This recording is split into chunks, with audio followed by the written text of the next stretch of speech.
नमस्कार, मी आहे मध्यमवर्गीय तरुण आणि मी आता आलोय ऑफिसवरून माझ्या घरी. पण मी घरी आल्या सुरू होतं, संकेत ते जरा लाईट बिल भर आणि मी बाजारात जाते किराणा भरायला, तर मला 5,000 रुपये फक्त दे. दादा ऐक ना, आपण कुठेतरी फिरायला जाऊयात मस्तपैकी. 6-7 महिने झाले आपण कुठे गेलोच नाही आहोत.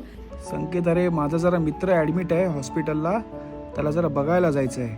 जरा 10,000 रुपये देतोस काय? हो, पाठवतो ना. होईल ना आपल्याकडून पैशांची? घरातला तरुण मुलगा आहे ना मी. माझ्याकडनं ह्या सगळ्या अपेक्षा नाही ठेवणार, मग कुणाकडनं ठेवणार?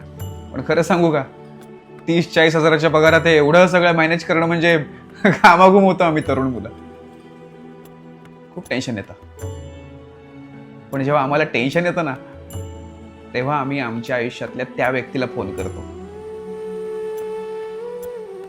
हॅलो, कुठेस रे? आवाज का रे असं वाटतोय तुझा? काय झालंय का?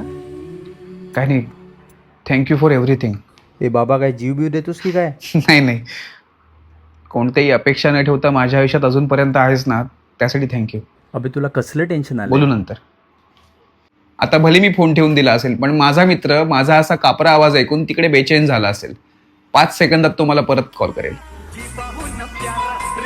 हॅलो, 10 मिनिटात मला कट्ट्यावरती भेट. तुला आलेल्या टेन्शनला दोघे मिळून घोडा लावू. निघालो होता कट्ट्यावरती टेन्शन दूर करायला. नखरे करणारी गर्लफ्रेंड ठेवण्यापेक्षा ना, शिव्या घालणारे मित्र ठेवा, टेन्शन लगेच जाईल.